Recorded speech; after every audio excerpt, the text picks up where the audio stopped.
नमस्कार दोस्तों, Ashok Singh agree show में आपका स्वागत है। मैं हूं आपके साथ अशोक सिंह। गेहूं विश्व की प्रमुख खाद्यान्न फसलों में से एक है। यह लगभग 220 मिलियन हेक्टेयर भूमि पर उगाई जाती है और विश्व का कुल उत्पादन लगभग 800 से 900 मिलियन टन तक पहुंच जाता है। चीन, भारत, रूस, अमेरिका और फ्रांस इसके प्रमुख उत्पादक देश हैं। भारत चीन के बाद दूसरा सबसे बड़ा गेहूं उत्पादक देश है, जहां हर साल लगभग 105 से 112 मिलियन टन गेहूं का उत्पादन होता है। पंजाब, हरियाणा, उत्तर प्रदेश, मध्य प्रदेश, राजस्थान और बिहार इसके प्रमुख उत्पादक राज्य हैं। आज के इस कार्यक्रम में गेहूं उत्पादन और इसके महत्व से जुड़े विषयों पर जानकारी दे रहे हैं। एपिसोड शुरू करने से पहले एक बार फिर आपसे आग्रह करना चाहेंगे कि इस वीडियो को अंत तक अवश्य देखें, ताकि आप भी इस पर दी जाने वाली जानकारियों का भरपूर लाभ उठा सकें। तो दोस्तों, कार्यक्रम की शुरुआत करते हैं। जैसे जैसे विश्व की जनसंख्या बढ़ रही है, वैसे वैसे ही गेहूं की मांग में भी निरंतर वृद्धि हो रही है। भारत में गेहूं आहार का मुख्य हिस्सा है। विशेषकर उत्तर भारत में विश्व के अनेक देशों में गेहूं आधारित प्रोडक्ट जैसे bread, pasta, noodles, biscuit, cake आदि की खपत तेजी से बढ़ रही है, जिससे इसकी मांग वैश्विक बाजार में बनी हुई है।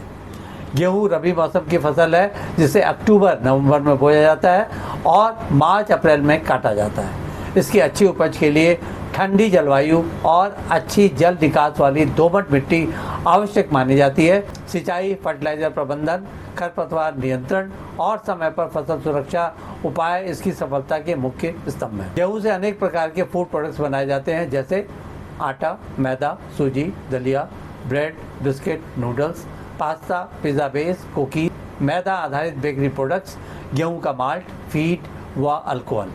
अन्य फसलों की तरह से गेहूं उत्पादन में भी कई तरह की समस्याएं और चुनौतियों का सामना करना पड़ता है। इनमें जलवायु परिवर्तन जैसे असमय बारिश और गर्मी, कीट और रोगों का प्रकोप, कम पानी उपलब्धता और भूमिगत जल स्तर का गिरना, फसल की गिरती गुणवत्ता, बाजार मूल्य की अनिश्चितता, परंपरागत खेती तरीकों का प्रयोग आदि का खास तौर पर उल्लेख किया जा सकता है। जलवायु परिवर्तन के कारण टेम्परेचर में वृद्धि, समय से पहले गर्म हवाएं यानी कि हीट वेव्स और असमय वर्षा गेहूं की उत्पादकता को बुरी तरह से प्रभावित कर रही हैं। पुष्पन एवं दाने भरने की अवस्था में अधिक तापमान से उत्पादन घटता है। यही वजह है कि हाल के समय में गेहूं की प्रोडक्टिविटी में ग्लोबल स्तर पर गिरावट देखने को मिल रही है। बढ़ती आबादी की मांग को पूरा करने के लिए समय रहते ऐसे उपायों पर अमल करना ज़रूरी है, जिनसे उत्पादन बढ़े। आगे बढ़ने से पहले ऐसी कुछ सावधानियों पर चर्चा कर लेते हैं, जैसे जलवायु के अनुसार बीज का चयन, मौसम आधारित खेती का पूर्वानुमान, सूखा प्रतिरोधी और जल्दी पकने वाली किस्मों का प्रयोग, मल्चिंग, सूक्ष्म सिंचाई प्रणाली का उपयोग, जैविक और संतुलित उर्वरक प्रबंधन आदि का नाम इसमें लिया जा सकता है। देश में मौजूद विस्तृत कृषि अनुसंधान नेटवर्क की बदौलत प्रत्येक क्षेत्र और जलवायु परिवर्तन के अनुसार उन्नत तथा अधिक पैदावार देने वाली गेहूं की नवीनतम किस्में वैज्ञानिकों द्वारा विकसित की गई हैं। भारतीय कृषि अनुसंधान परिषद या ICAR के संस्थानों द्वारा विकसित कुछ प्रमुख किस्में इस प्रकार हैं। HD 2967 यह अधिक उपज देने में सक्षम किस्म है। HD 3086 यह पत्ती झुलसा रोग के लिए प्रतिरोधी है।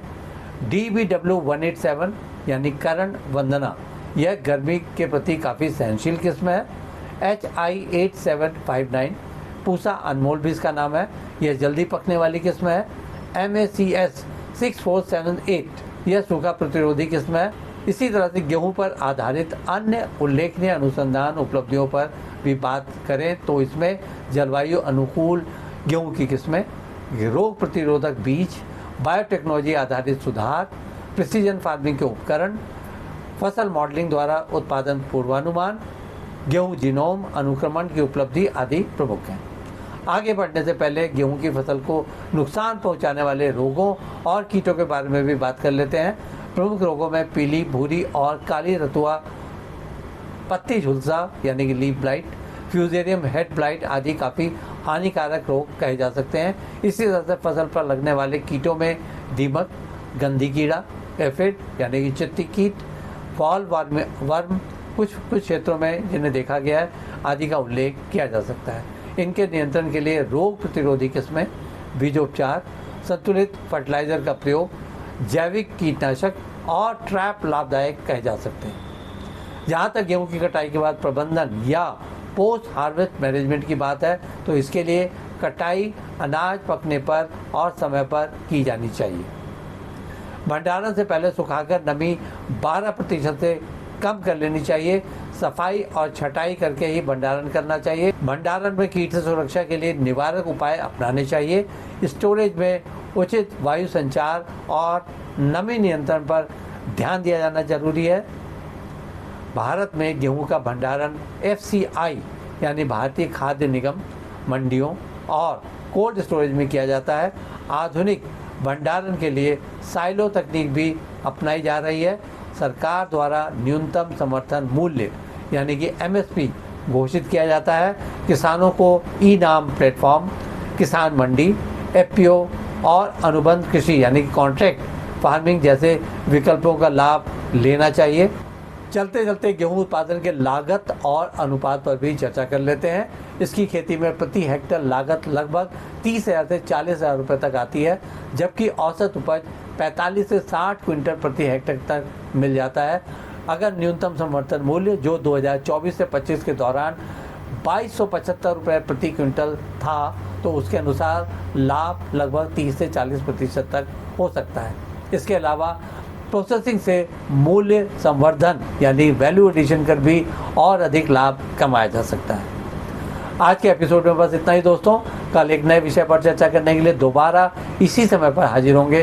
दोस्तों, अगर आपको ये वीडियो पसंद आया हो तो इसे लाइक करें, शेयर करें और हमारे चैनल को सब्सक्राइब करना ना भूलें। आपके पास कोई सवाल या सुझाव हो तो कृपया कमेंट बॉक्स में लिखें। हम आपके सवालों का जवाब देने के लिए हमेशा तैयार हैं। कल फिर आपसे एक नए विषय के साथ मुलाकात होती है। तब तक के लिए नमस्कार।